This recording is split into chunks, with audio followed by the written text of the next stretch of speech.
Saya jawab yang kedua dulu Pak ya, karena unik ini Pak pertanyaannya. Ya, begini, salah satu yang wajib kita imani adalah bahwa Allah Subhanahu wa Ta'ala memilih di antara sekian banyak manusia dijadikan sebagai nabi dan rasul. Itu wajib untuk kita imani. Di dalam Al-Quran banyak sekali ayatnya, di dalam hadis juga banyak sekali kita jumpai. Misalnya saja yang sangat populer dan dipandang sebagai ummus sunnah, induknya sunnah, dialog antara malaikat Jibril alaihissalam yang mengubah wujudnya seperti manusia dengan Rasulullah SAW di hadapan para sahabat. 5 pertanyaan Jibril kepada Nabi. Salah satunya, akhbirni mal iman, beritahu saya apa itu iman. Nabi kemudian menjawab, al iman antu'mina billahi wa malaikatihi wa kutubihi wa rusulihi wal yaumil akhir wa tu'mina bil qadar khairihi wa syarrihi. Iman itu adalah engkau beriman kepada Allah, malaikat, kitab-kitabnya, rasul-rasulnya, ya, dan hari akhir, serta beriman kepada takdir yang baik dan yang buruk. Jadi salah satunya mengimani ada rasul, nabi dan rasul. Ulama kita berbeda pandangan Pak tentang nabi dan rasul itu sama atau beda. Sebagian ulama mengatakan sama saja. Ada ulama yang membedakan. Yang membedakan pun beragam penjelasannya. Ada ulama yang mengatakan bedanya adalah kalau nabi hanya mendapatkan wahyu untuk dirinya, lam yu'mar bit tabligh, tidak diperintah untuk menyampaikan. Tapi kalau rasul umira bit tabligh, selain dapat wahyu, dia juga diperintah untuk menyampaikan wahyu itu. Itu bedanya menurut sebagian ulama. Ada lagi ulama yang mengatakan kalau nabi itu tidak ada kitab sucinya, kalau rasul ada kitab sucinya. Ada lagi ulama yang mengatakan kalau nabi tidak membawa syariat yang baru, dia hanya mengikuti syariat dari rasul yang diutus sebelumnya. Kalau rasul membawa syariat yang baru. Beragam tafsir. Tapi yang jelas jumlah rasul pasti lebih sedikit dari jumlah nabi, bagi yang membedakan.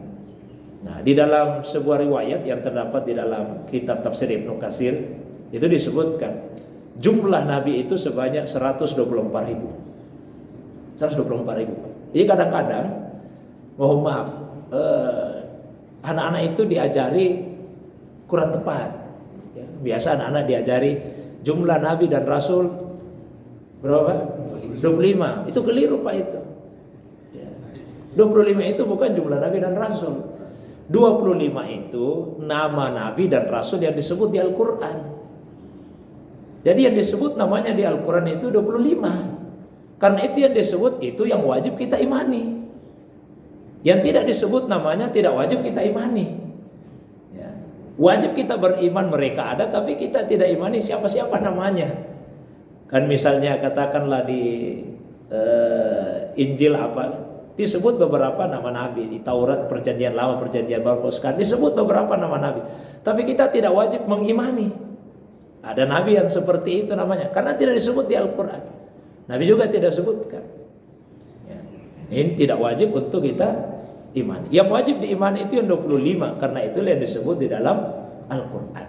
Tapi jumlah nabi tidak sebatas 25. Jumlah nabi itu sebanyak 124.000. Dari 124.000 tersebut, yang jadi rasul itu sebanyak 313. Itu yang jadi rasul. Dari 313 itu yang disebut namanya di Al-Quran 25. Nah, di Al-Quran juga disebutkan wa rusulan qad qasasnahum 'alaika min qabl. Rasul-rasul itu ada yang kami kisahkan, ada yang kami ceritakan kepada kalian. Ada di Al-Quran. Baik yang ceritanya pendek-pendek saja atau ceritanya yang panjang sekali. Ada satu surah utuh, surah Yusuf misalnya. Ada yang tersebar kisahnya dalam Al-Quran. Nama nabi yang paling banyak disebut di Al-Quran itu Nabi Musa. Nabi Musa yang paling sering disebut namanya di dalam Al-Quran. Jadi bervariasi Pak ceritanya itu. Nah, setelah itu Allah lanjut wa rusulan lam naqsushum alaik. Rasul-rasul itu ada juga yang kami tidak ceritakan.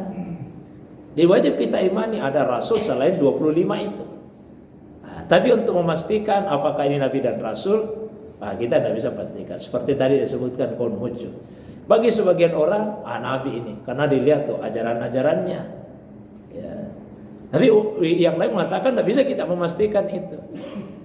Jadi yang mengatakan bahwa dia bukan nabi, itu tidak berdosa. Kalau mengatakan nabi pun itu ijtihad semata-mata. Tapi tidak wajib untuk kita mengimaninya. Kalau tadi disebutkan kok cuma 5 nabi yang disebut di dalam hadis. Nah, itu yang disebut nabi, Pak. Itu yang disebut nabi di dalam hadis riwayat Bukhari. Saya juga tidak tambah-tambah lagi nabi yang lain. Cuma 5 itu saja. Ya kan seperti Konucu yang 20 pun karena Nabi tidak sebut dalam hadis tadi. Yang Nabi sebut cuma 5 itu yang didatangi. Nabi Adam, kemudian Nabi Nuh, Nabi Ibrahim, Nabi Musa dan Nabi Isa. Kemudian tentang Nabi Isa, Ruhullah. Allah yang menamai Nabi Isa itu sebagai ruhnya Allah SWT. Setiap Nabi itu ada gelarnya. Ya. Kalau Ibrahim, Khalilullah, kekasihnya Allah. Allah sendiri yang menyebutkan itu. Wattakhadallahu Ibrahim khalilah. Dan Allah yang telah menjadikan Ibrahim sebagai khalilnya, kekasihnya. Beliau pernah ditanya, Ibrahim, apa rahasianya sampai Allah menjadikan kamu sebagai kekasihnya? Kata Nabi Ibrahim, 3 rahasianya. Apa itu? 1, ikhtartu amrallahi ala amri ghairi. Saya selalu lebih memilih perintah Allah daripada selain Allah. Yang kedua, mahtamamtu bima takaffalallahu li. Saya itu tidak pernah risau, tidak pernah khawatir dengan apa yang Allah sudah jamin atas diri saya. Rezeki itu Allah jamin, tidak pernah khawatir. Keselamatan saya Allah jamin, saya tidak pernah khawatir. Bukan berarti Pak tidak difikirkan. Kita pikirkan tapi jangan cemaskan, jangan khawatirkan masalah rezeki. Allah jamin. Ya.